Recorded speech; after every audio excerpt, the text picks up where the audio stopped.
So we continue our run through of human history today. So last class we did cave paintings.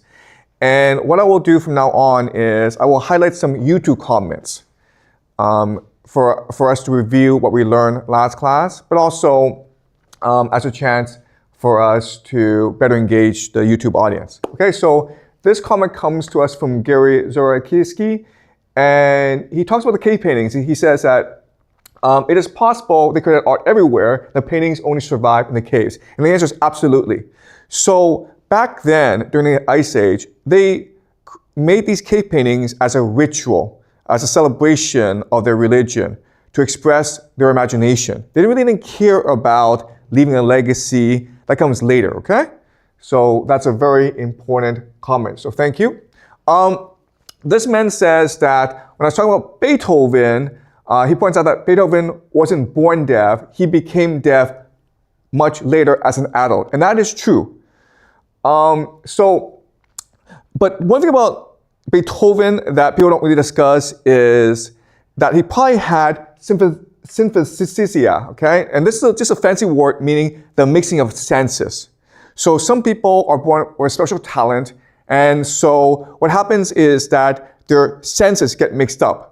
So when people hear things, they actually see things. Okay, so the classic example is the idea of pitch perfect. So there are some people, musicians, when they hear something, they can tell you exactly what the pitch is. Is it C minor, D major? Okay, and the reason why is when they hear something, they see a color. Okay, so they mix the audio sense with a visual sense, and that's part of the situation with Beethoven as well. So a lot of really talented people in life, what happens is that they mix up their senses. Okay. Another person is Leonard Euler, who was a mathematician, and this YouTuber says that the Pirate Bay, he says that he probably did his best work after he went blind. And the reason why is that when you go blind, you're able to imagine much more strongly and much more deeply, okay? So he's able to see the math in his head, okay? This man says that I also learned from indigenous people that they don't produce trash and garbage. And that's something that's very true for most of human history. For most of human history, we saw ourselves as part of nature. And so when you go to someone's house, you don't leave trash. Same thing for primitive people, okay? They saw themselves as interconnected with nature, and so they have to respect nature, and therefore they had to keep it clean, okay? All right. So from now on, we'll just highlight some YouTube comments. Okay, so let's talk about heaven on earth. So we did the Ice Age. And now what's happening is that the planet, it's warming up, and it allows for agriculture, and it allows for settlements. Okay, so now we will discuss today what happens during this time as the population grows and as we settle down to form cities. Okay, so let's review what we learned last class, because in this class, we don't learn facts or places.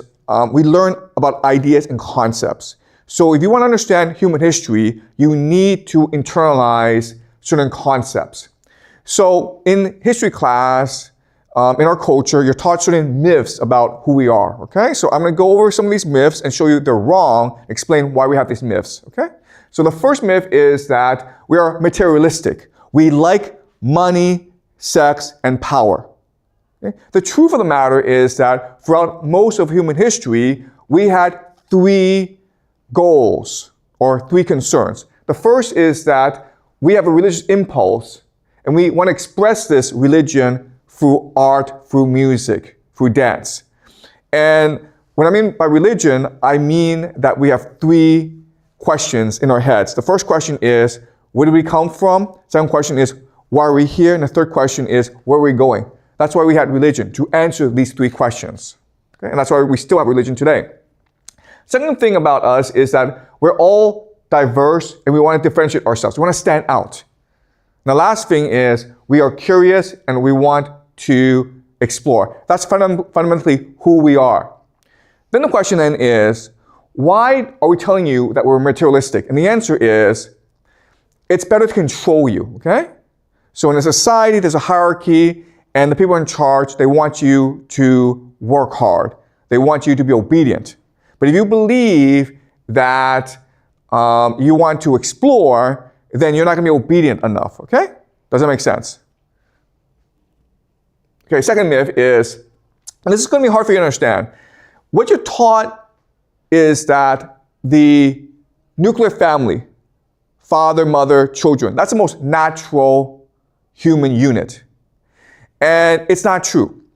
Actually, if you look at most ancient societies, the most natural organization is that women are usually in control. Why? Because women have complete autonomy over their bodies. So they can choose who to have sex with.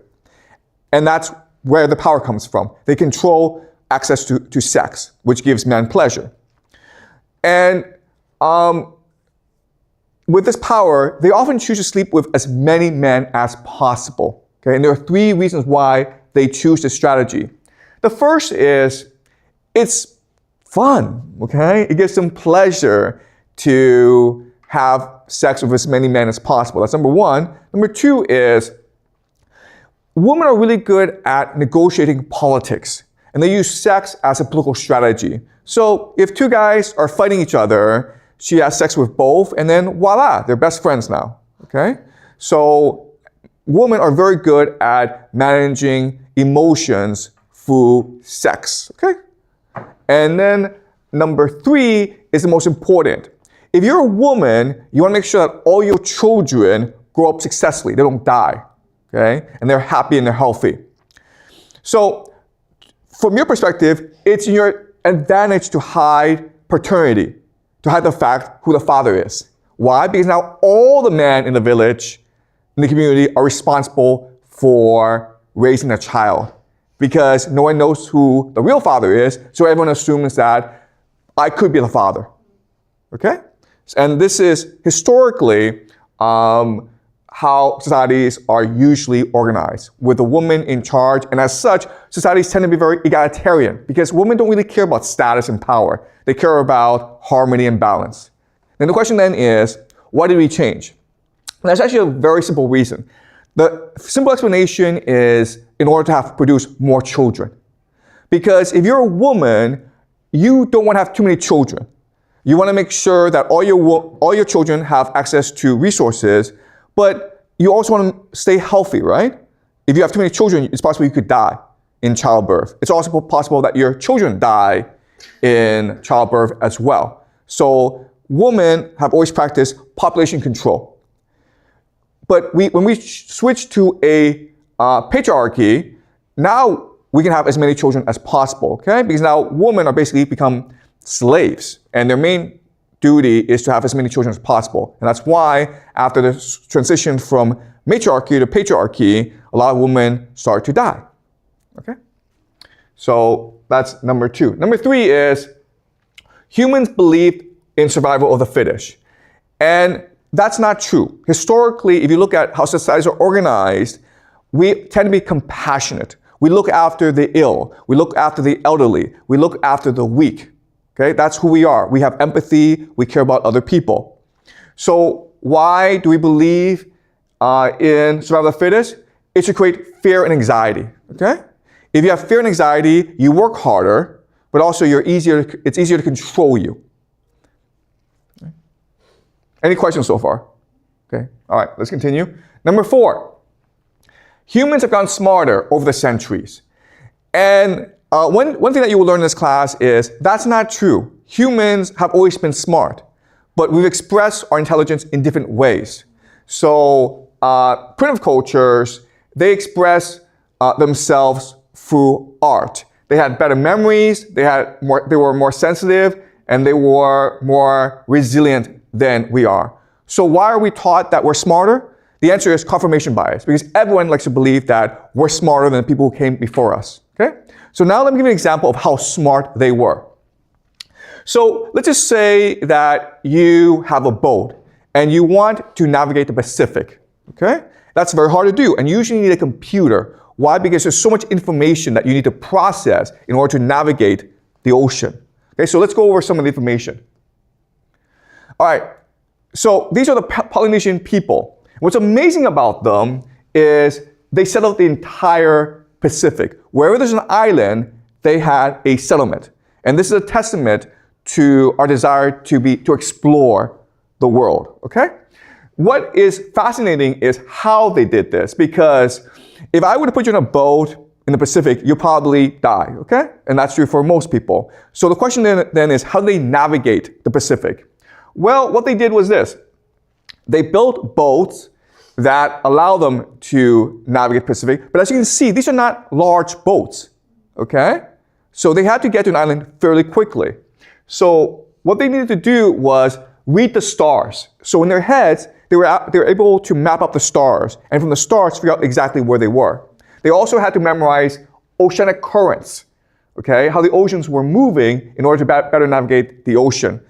Also, every island has its own distinct oceanic ecosystem, okay? So there's so much information that they have to take in. They have to look at the wind, they have to look at the oceanic currents, they have to look at the stars. And that's why we have computers to do this for us today. But back then, they didn't have computers. So they had to do this all in their heads, okay?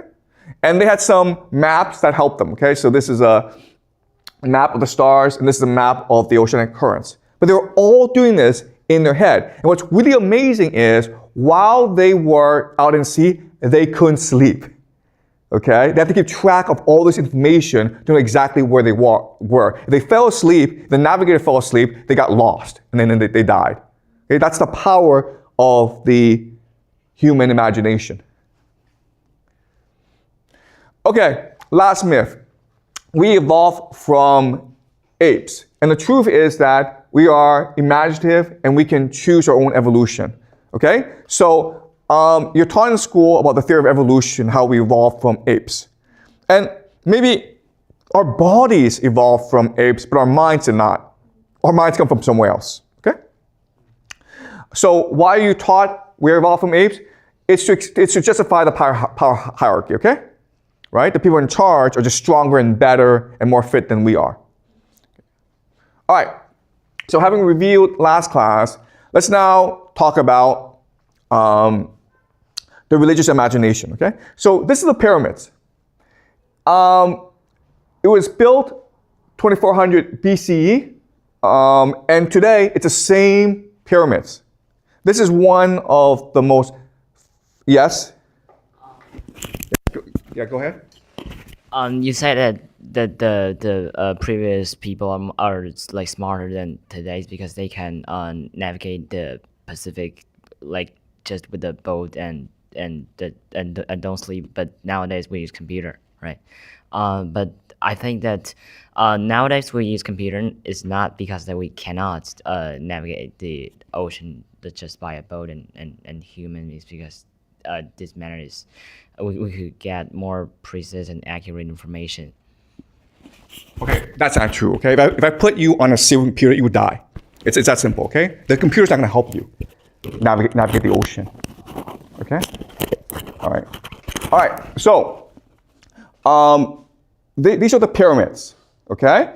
And there's a great mystery as to how these pyramids were built.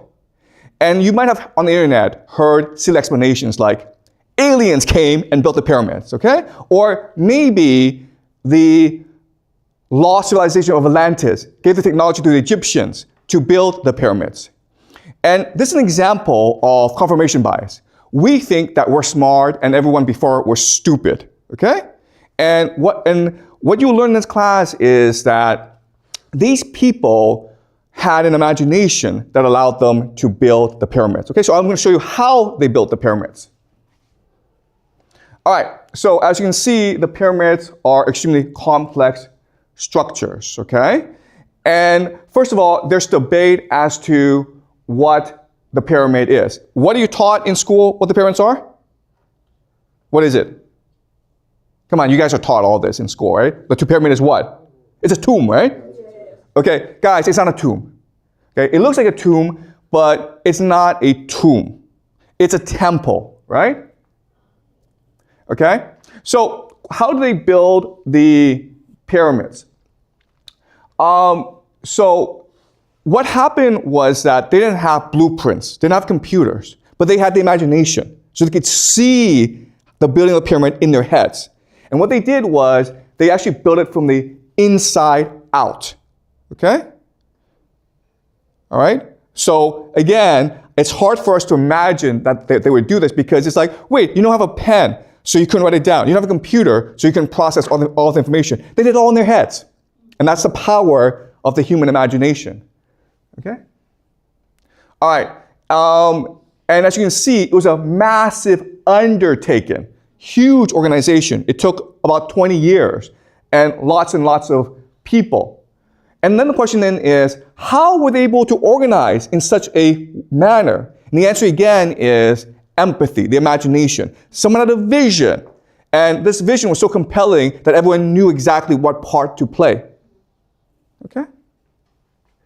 Also, what's really important is that in school, you're taught that the pyramids were built because the pharaoh is God, and there's a tomb for the pharaoh, okay? That's really insulting to the Egyptian people. Like all cultures, the pharaoh wanted what's best for his people, okay? So the pharaoh would, in his lifetime, undertake a lot of public works projects, okay, including canals. Okay, so the pyramids were just a public works project, a temple. What's amazing about the pyramids is that we could not do the pyramids today, okay? Back to your point, we have computers. Guess what? We have all these machines, okay? And guess what? We cannot build the pyramids. Why? Well, because the way we work is different from the way they worked before. Let's go over the differences, okay? Ancient times, people had religious devotion. When they worked on a project like the temple, like the pyramids or whatever, the point was to bring heaven to earth, to bring God to earth, to create eternal peace. They felt that my dedication, my sacrifice would make my children, my grandchildren, my great-grandchildren all more prosperous, okay? That's why they worked so hard. Today, it's to make more money, okay? Second thing, vision. People back then had bigger brains, okay? Not bigger brains, but like stronger imagination. So in their heads, they were able to see the entire vision in their heads. And this vision was able to pass on to other people as well. It was almost like they had telepathy. It was almost like they could see the same thing, okay? The structure of the pyramid was designed in a way that people saw the same image and they worked towards that image. Today, we focus on something called top-down, process-oriented management, okay? The idea here is, rather than work together, you just go and work a particular part. And then, once you do that part, you go away, okay? So an example is maybe art class. Now, I'm not sure if you take art class, but you guys know, like, to produce a great piece of art, you stay in a room and you work really hard at it, okay? But in school, what do we do? Well, first thing we do is make you write a plan, right? And if you do the plan well, I give you 10%. Then after you do the plan, what do? You write the outline. Then you do a draft. Then you do an iteration, okay? You understand? We break it down into a process. And you think that this would lead to better results. It actually leads to worse results, okay? Because you're no longer focused on the vision, you just focus on the process. And that's why today, everything we do sucks, okay? I can give you the greatest computers in the world, and you really couldn't do the pyramids, okay? I can give you the best machines, the best computers, it wouldn't matter because you lack that vision. The last thing, and this is most important, is when you have vision, when you have religious purpose, everything you do is careful, okay? You put your best effort into doing it because you're trying to create eternity. Today, you try to do the least amount of work for the most amount of pay, right? So the idea today is to do it as fast as possible, as cheap as possible to maintain a budget, okay? So do you understand? It's not about how smart you are, it's about your purpose in working, it's about how you work. And that's why everything we do today is just crappy, okay? All right, let's go over some examples of tremendous human achievement. Okay, this is the Hagia Sophia, and this was built in 532 in Constantinople. It's still in Istanbul. You can actually take a plane, get on a plane, and fly, and it's still there, guys, okay? This is a modern picture. So you can see the amount of attention and care put into architecture back then, okay? Because it's about bringing heaven to earth, creating heaven on earth. This, and you can see inside how beautiful it is, okay? And so every inch, every piece of the church is just beautifully constructed. Everyone who worked on it was working with the same vision and working with the same dedication. This is the Aachen Cathedral built in 1790, okay? And guys, this is what it looks like today. No different from what it looked like when it was first built. And guys, no one said this was built by aliens, okay? No one said this was built by the Atlanteans. So the idea that the Egyptians couldn't build the pyramids by themselves and had to rely on aliens, that's just a racist comment, okay? Also, Charlemagne, the first Roman emperor, the first Holy Roman Emperor, he's buried inside this cathedral, but no one's saying this is a tomb, okay? We all know it's a church. So the pyramids are a church, a temple to their gods. And once we understand that, then we can better understand how they built the pyramids, okay? Does that make sense? Okay, and this is what it looks like inside, okay? Again, this is today. You can actually get a plane, go to Germany, and go walk inside this church and see for yourself how beautiful it is. Back then, they put care and love into everything they did because they believed that what they did was to make a more godly spiritual world. Okay, the Manhattan Project, okay? This is probably the greatest achievement of humans in the 20th century. All right, and there were 100,000 scientists who worked on the Manhattan Project to build the nuclear bomb. Same concept where they believe that they were creating eternal peace on earth, heaven on earth, and that's why they worked so hard. And guess what? They were right? Because now with the atomic bomb, nations are afraid to go to war. Before the atomic bomb, World War I, World War II killed tens of millions of people. And even though there's still wars, they're not as devastating as before. Okay?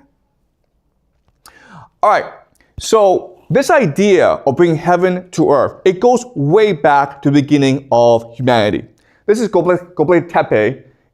It was first built in 9600 BCE. And this is considered the world's first temple. It's the first temple that we discovered. We can assume that wherever humans go, they will build temples. Because, as I mentioned last class, humans are first and foremost religious. They express themselves through, they express their religion through art, architecture, music, dance, okay? And it's an amazing achievement because these pillars, okay, they're really tall. So we don't know how they were able to move these pillars into place. Okay, you can see how small people are and how big this is. But if you think about what we said about having a vision and then working together to achieve this vision, then it makes more sense. Okay, so let's discuss how they were able to build Göbekli Tepe. And this process is important for us to understand because it repeats itself throughout human history. Okay, so let's go over the process. Okay, the first is that there's always a charismatic leader. It could be a man, it could be a woman, but he or she has a vision for creating a temple, a place of God. Okay, that's what a temple is. It's a place for God to live on earth. And he shares this vision with everyone, and everyone works hard to achieve this vision. Okay, but then the leader dies, and now you have different people competing to be the new leader. Okay, why? Because a temple, and it's really important for you guys to remember, a temple is always the most valuable real estate on earth, okay? If you are in a temple, people come to pray to you, right? So they have to give you gifts, they have to give you tribute. So what's happening in this time is that they would organize a religious festival once or twice a year. And people would have to bring gazelle, had to bring food as a tribute to the priests, and then they would celebrate it together, and then they would feast, okay? So if you're able to control this temple, you lived a very good life. You were a very powerful person, okay? And so when the first leader died, you would have a succession crisis, and they would vote who the next leader would be. And so what happened is they would have these trials where they prove to each other who the gods favored. Okay, so it's possible maybe there are two hills. Okay, you stand on one hill, I stand on another hill, and we'll see where the bird lands. If the bird lands on my hill, then the gods favor me. Okay, because at this time, humanity believed that the mother goddess ruled over all. Because as humans at this time, you're concerned about two things, right? You're first concerned about farming, agriculture, fertility, and then you're concerned about having babies. Okay, so that's why the mother goddess was important, because the mother goddess provided fertility for everyone. Okay, but then over time, what they realized is, you know what? We can just cheat. Okay, and how do you cheat? You cheat by forming secret societies. Okay, by getting people to follow you, and then you swear blood oaths to each other, and you also maybe have sex with each other, and you become a faction. Okay, and this led to a lot of political conflict. And the way they often settle this dispute or debate is through human sacrifice, okay? So if your faction lost, you'd all be sacrificed. And we know this because under Göbekli Tepe, there are tombs, okay, of human remains. So we assume that these people lost a power struggle, and as such, they were all sacrificed together, okay? So in other words, power struggle, political conflict, religious dispute, human sacrifice, secret society, they go all the way back to human society, okay? All right, so this is Göbekli Tepe today. Again, you can get on a plane, fly to Turkey, and then go visit Göbekli Tepe. Now, one thing that's really important for us to understand is that with our architecture, there's mythology in place, okay? And here we assume the mythology is the mother goddess, with a bird in the sky, and this might be a human skull, okay? So there's a very complex, diverse mythology in place. We don't know what it is, okay? But they had a sophisticated mythology. And also, remember, humans are diverse. So once the mythology becomes established, new people come to establish a competing mythology, okay? So this place is called Göbekli Tepe. And as you can see, the mythology of this place, it's different. But these places are very close to each other. Okay, so this is maybe the cult of the skull. And the idea here is when people die, you can still communicate with them in the spirit world if you have their skull. Okay, almost the skull becomes a portal into the afterworld. Okay, so you can draw on their wisdom, you can draw on their spirit with the skull. And this called the skull, we see this in many ancient cultures, including in China. It's what we call ancestor worship. And as you can see, this is a cult of skull. Okay, the Tower of Jericho. The Tower of Jericho is another settlement. And we just assume that, okay, if it's a tower, it's for defensive purposes. Okay, it's to ward off invaders. But there's actually a much better explanation for the Tower of Jericho. It's a religious temple. Why? Because during the solar equinox, the sun hovers above the temple, and it causes the temple to flood this area with shadow, okay? So if you are a religious person, you feel as though heaven is coming to you directly, okay? So you have a ritual, you have a celebration when the solar eclipse happens, and you can feel as though you're ascending to heaven, or heaven is coming down to you. Okay, that's the Tower of Jericho. Okay, Çatalhöyük. Çatalhöyük is one of the first settlements that we found. Remember, Göbekli Tepe is just a temple. So they would go there maybe once or twice a year for a religious celebration, but then they would leave, okay? Çatalhöyük is where they decided to settle down permanently for decades. Now, in school, you're taught that we started farming because it allowed us to access more food. And so we could grow the population, we would become healthier and stronger, okay? But if you actually dig up bodies of hunter-gatherers as opposed to farmers, what you will realize is, one, hunter-gatherers are taller, a lot taller than farmers. Hunter-gatherers are stronger, live longer, healthier. They have better teeth. Why? Because if you're a farmer, if you're a hunter-gatherer, you have access to lots of different food, right? Meat. And getting the food is actually pretty easy, okay? You can just pick fruit off a tree. As a farmer, you have to work really hard to grow food that's not very nutritious. And often the food is just similar, okay? You're just eating one vegetable, one crop, okay? It's a very limited diet. And also, because of starch, your teeth gets really rotten really fast. Okay? Also, because you're living together in a close quarters, it's really easy for diseases to spread. Okay? So, it's hard for us to appreciate this, but being a hunter-gatherer, it's an easy, happy, healthy life. Being a farmer sucks. So the question then is, why they become farmers? For religious purposes, right? So that they could settle down and be with their religion. Okay? Be with a charismatic leader. Okay? Does that make sense? All right. So this is Çatalhöyük. This is the religion of the mother goddess, okay?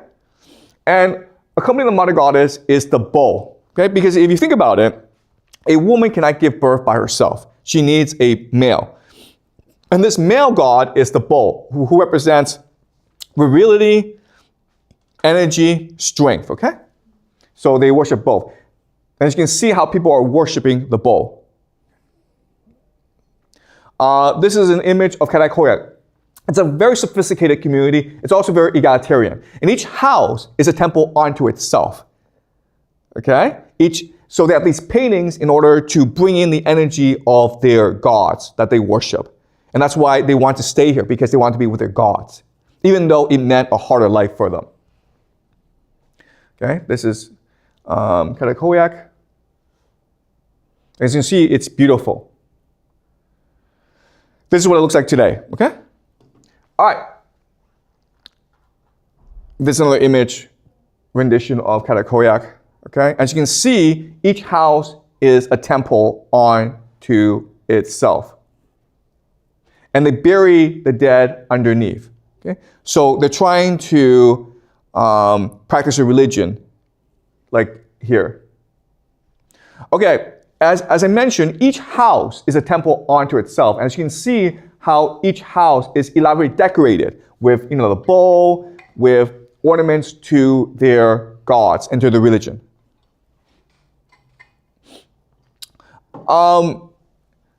This is a gazelle, so they hunt gazelle for food. But as you can see, it's really a dance, right? So they're hunting the gazelle, but they see it more as a dance, as a celebration. And the reason why is, at this time in history, we feel an obligation to the animals we killed. We have to thank the animals that we killed. We have to celebrate the animals we killed in order to maintain balance and harmony in the world. Okay, it's almost like a contract. Before you can kill animals, you need to pray to the gods and ask for permission. After you kill the animals, you must thank the animals for sacrificing their bodies to you so you can eat. Okay? All right? You guys got it? All right. So let's go over the pattern of human settlements. Okay? And I need you guys to remember how this process works. So let's look at how Çatalhöyük came together, and I'll explain to you why it fell apart. Again, you have a charismatic leader who has a messianic vision. He takes us to this place and says, this is where the gods are. This is divine place. And let's settle down here. And as such, we can bring heaven to earth. And then they become a creative, artistic community. Okay? And they often choose a place where the climate is very nice. And that allows them to farm, to supplement their hunt and gather, okay? And over time, as the population grows, they become much more dependent on farming, okay? So it's a gradual process. It doesn't happen overnight. In the early days, there's lots of social mobility in that all leaders are elected. And also, it's very egalitarian, okay? Does that make sense? But over time, the system breaks down. What happens? Well, first thing that happens is because of overpopulation, there's too much stress on the environment, and so you have the land, you're not able to grow as much on the land. Then you have climate change happening as well, okay? Another big issue is that the hierarchy becomes hereditary. Before, the leaders were elected.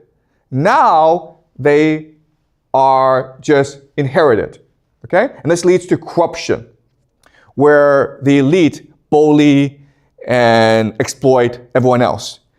And people forget the memories of the first days. And so what do? People just get up and they leave.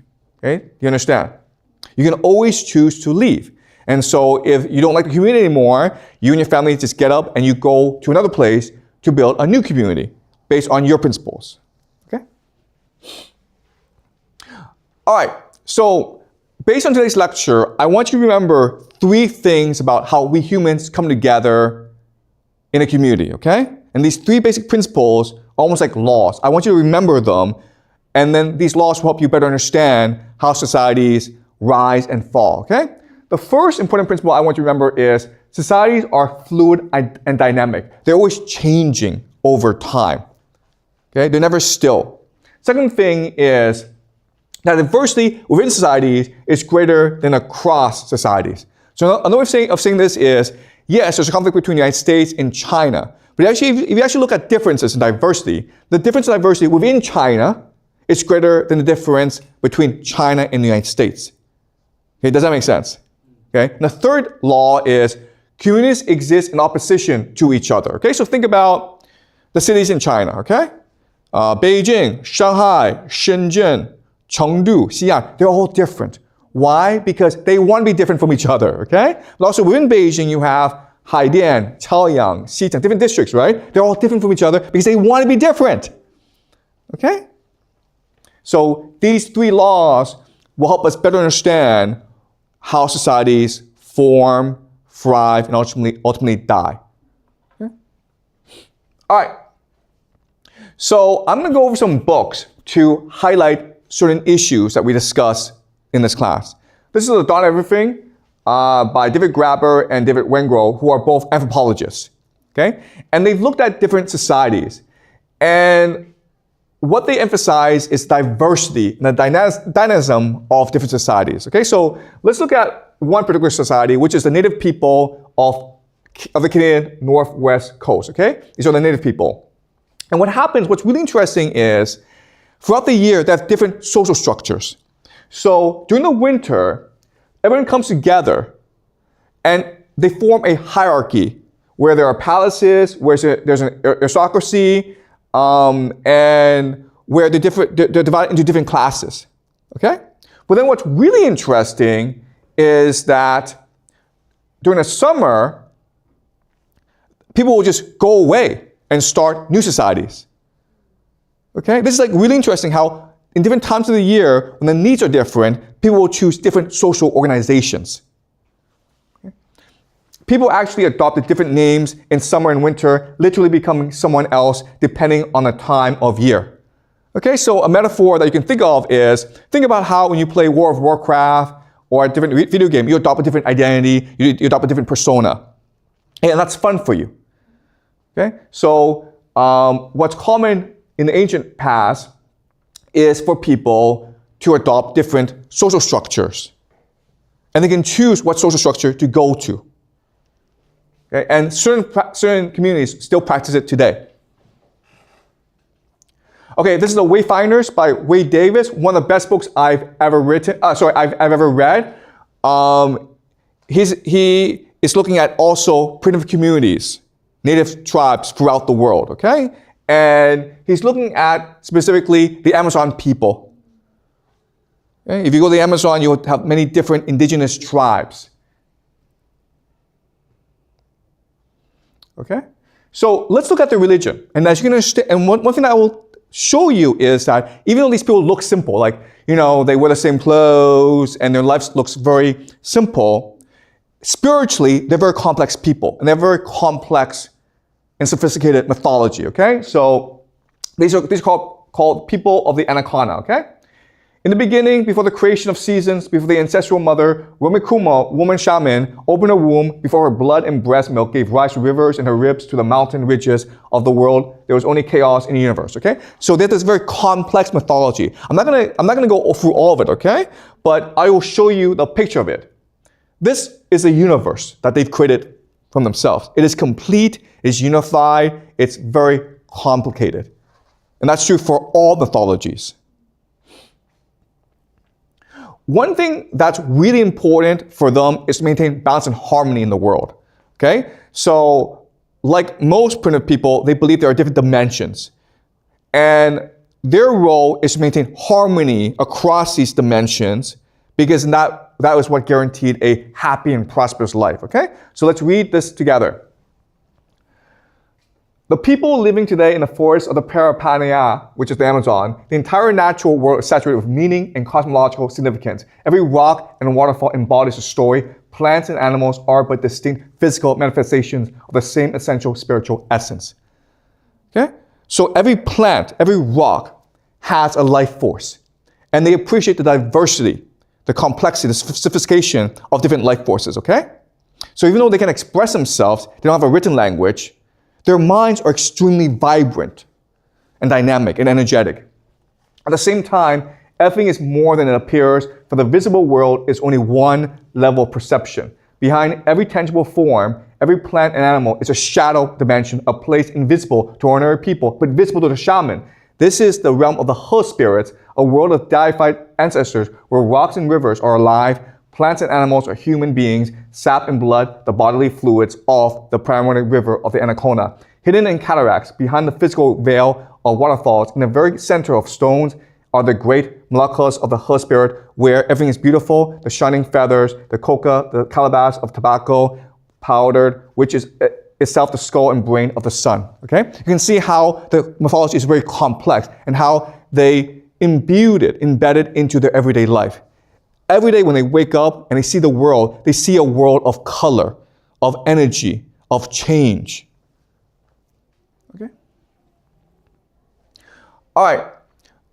He continues, among the Bharasana, such renewal is the fundamental obligation of the living. In practice, this implies the Bharasana see the earth as potent, the forest as being alive with spiritual beings and ancestral powers. To live off the land is to embrace both its creative and destructive potential. Human beings, plants, and animals share the same cosmic origins and in a profound sense are seen as essentially identical, responsive to the same principles, obligated by the same duties, responsible for the collective well-being of creation. There's no separation between nature and culture. Without the forests and rivers, humans would perish. But without people, the natural world would have no order or meaning. All would be chaos.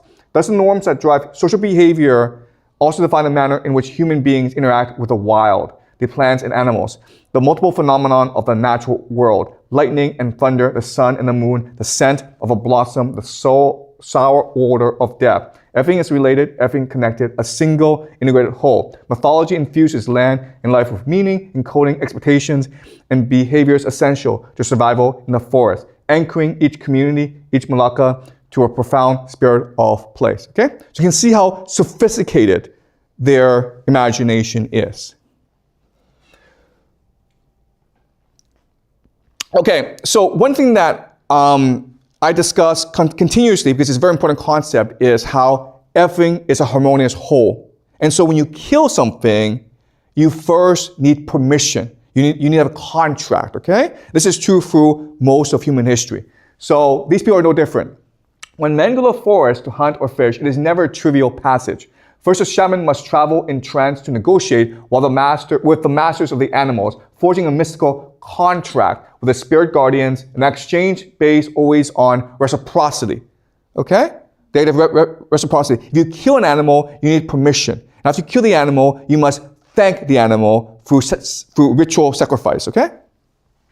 The Bharasana compared to marriage for hunting too as a form of courtship in which one seeks the blessings of a greater authority for the honor of taking into one's family a precious being. Meat is not the right of a hunter, but a gift from the spirit world. To kill without permission is to risk death by a spirit guardian, by it in the form of a jaguar, anaconda, tapir, or harpy eagle, okay? So the concept here is karma, right? If you do evil, evil will come to you.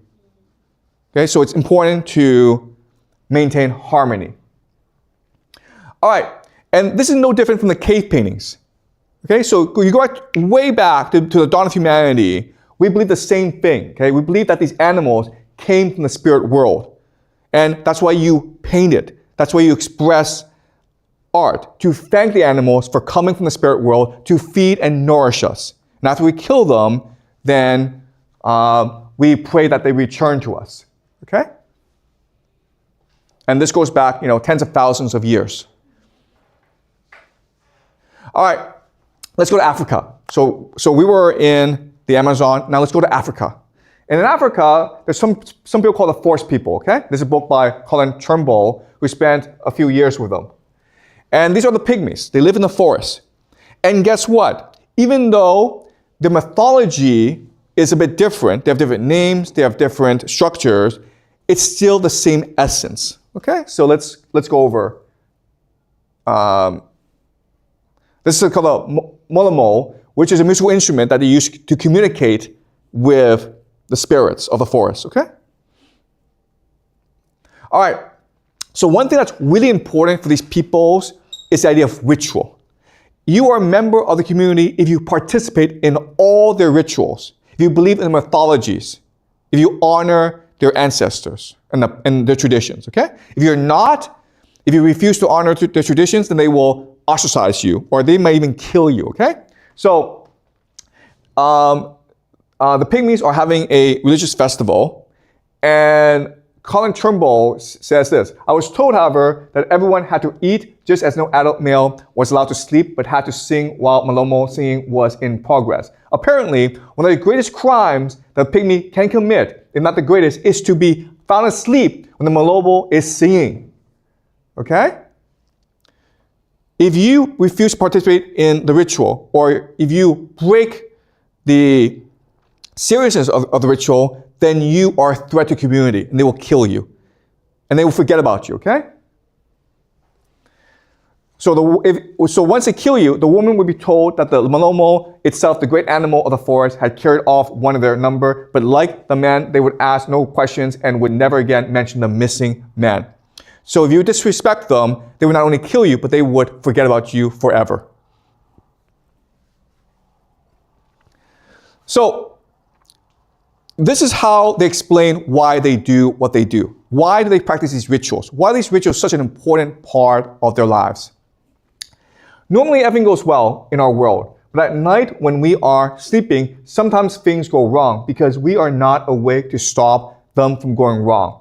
Army ants invade the camp. Leopards may come in and steal a hunting dog or even a child. If we were awake, these things would not happen. So when something big goes wrong, like illness or bad hunting or death, it must be because the forest is sleeping and not looking after its children. So what do? We wake it up. We wake it up by singing to it, and we do this because we want it to awaken happy. And everything will be well and good again. So when our world is going well, then also we sing to the forest because we want it to share our happiness, okay? So their idea of God is heaven on earth, where you're connected to the environment around you. Everything that you do impacts the environment. The environment also impacts you as well. So you practice these rituals in order to maintain balance and harmony in the world. Okay? The world is a script. In living, you must follow certain practices in order to respect the traditions of the world. And that's what brings harmony and heaven to the world. And this is something that for most of our history, something that we've understood and we've appreciated. Then the question then is, what do we change? Okay, and we'll be discussing this as the semester progresses. Okay, so that's it. Are there any questions before we end? Yeah. So before you said that people nowadays, okay, so first of all, I totally agree that people nowadays are lack of vision and imaginations, contrast to people back in the days, because of multiple reasons. And so my question is that I agree that people nowadays are lack of vision, but I kind of are a little bit confused about what your argument that we cannot rebuild the pyramid. Because, well, from my point of view, nowadays we have the ability to, build skyscrapers or metropolitans, and so what is the factor that kind of stops us to build, structures like pyramid? Okay, so the question is, why can't we build the pyramids? Okay, all right. So there are different factors in place. The first is the resources that are required to build the pyramids. It is tremendous, okay? Okay, so to give an example, the stone that, sorry, let me just bring this up, okay? The stone that they used to build the pyramids is enough to build a wall around France. Okay, so the size, okay, is beyond our imagination. Okay, that's number one. Okay, where we find the resources to do this. Second is the question of will. Why would we want to do this? Like, do you want to rebuild the pyramids? Like, okay, well, yeah, that's another problem, okay? And the third problem is this organization, which is how would we organize the people in a way as to build the pyramids? Because back then, it was a massive undertaking. But again, people were united by a similar vision, which is like, we're bringing heaven to earth. Once we build the pyramids, the gods can rest in peace. The gods can come down and shine a divine light all over us. So that's the end of history. We're done, okay? Just work hard for 20 years and then there'll be heaven on earth, okay? That's what drove them. What inspires people today? There's nothing that inspires people today. Okay, like, oh, make $1 billion, make $1 trillion, okay? That's what inspires people. But you know what? To make $1 billion, it doesn't mean you have to work hard. It just means you have to cheat and lie and steal, okay? So does that make sense? Yeah, it makes sense. But well, nowadays we people still have religions, right? Let's say Christian is still one of the most powerful religions, and people share. And so, are they capable to build another very tremendous or imaginary structure or buildings? Okay, okay. So this is hard, okay, for you to understand. It means it's a different world, and the brains work differently. Back in this age, religion was the end on be all. Okay, you live for your religion. Okay, does that make sense? Today, our religion is capitalism. Okay? So, and capitalism is just make as much money as you possibly can. And the difference is, back during the time of the Egyptians, it was a spiritual age. Okay? So, you sought inspiration from the heavens. And people's imaginations could expand because they would wake up with ideas. Okay? Today, we live in a materialistic age, which is say, we don't believe in God. We don't believe in divinity. We just believe in numbers, in computers, in process. Okay? Does that make sense to you? Okay? It's hard to understand because you live in a time of complete materialism, so you don't understand what it means to live a life of spirituality, of divinity, of trying to bring heaven to earth, okay? But if you did do that, then you'd be a very different person. There were things that you could do that would be unimaginable to you, okay? For example, if you go visit a temple or a monk, they could meditate for months and months and months. They could walk bare feet in the cold for years and years and years. We can't do that, okay? Because the moment I say, hey, meditate for a whole month, just don't eat, you can't do that. And you're like, what's the point? And then their answer is, because I want to be with God. Okay? Because I want to feel as though it's heaven on earth. So it's not just a question of how smart you are, it's a question of faith and purpose and meaning as well. The reality is that not only do we live a life of purpose and meaning and spirit, we also think these things don't matter. Okay, does that make sense? All right, any more questions? Yep. So I do agree that we cannot build pyramids nowadays, and I will definitely die if you just put me on a pathetic. But like for more modern people, we also can do like a lot of things that previous people cannot. So how does the building of a pyramid, these things demonstrate that the previous people are smart? Can you tell me what we do today that is so wonderful and spectacular? What? Yeah, what do we do today that's so wonderful and spectacular, and you think it's amazing? What? Give an example of something that we do today that is spectacular and wonderful.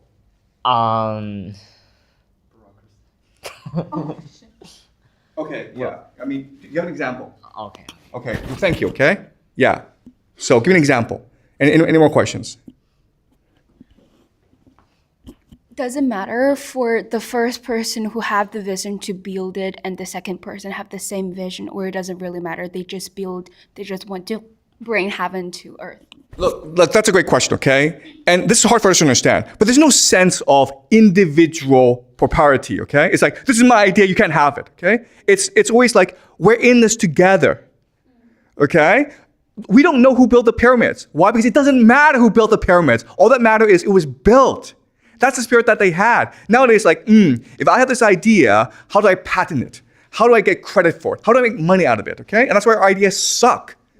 Back then, it was just like, it doesn't matter what my idea is. What matters is this idea is expressed to other people, okay? When you have that spirit, when you have that heart, when you share who you are, then God comes into you and gives you ideas, you understand? But if you're like, nope, all I want to do is make money, God leaves you. Okay? And that's hard for us to understand. So back then, there must have been a genius, a charismatic leader, and God gave him this, not God, but like the spirit world, okay, the universe, gave him this vision for the pyramids. And he knew exactly how to do it. And then he goes to the Pharaoh and says, listen, I have this vision. The Pharaoh says, let's just do it, okay? So the Pharaoh got credit, but it didn't matter who got credit. It just doesn't matter. What mattered is it was built. Do you understand? There's no sense of individualism. There's no sense of capitalism. There's no sense of like private property. It's all like, let's just work together to build a better world. Okay? And yes, the people who worked on it were getting paid, but that's not what mattered to them. What mattered was achieving this vision together. Okay? So it's hard for us to understand. But when you have this mentality of common sacrifice, you are able to do tremendous things together. Okay? And I'm sorry, but I can't think of an example of things that we do wonderful today, like ChatGPT. Give me a break, okay? All right? Any more questions? All right, great. So I'll see you guys next week, okay?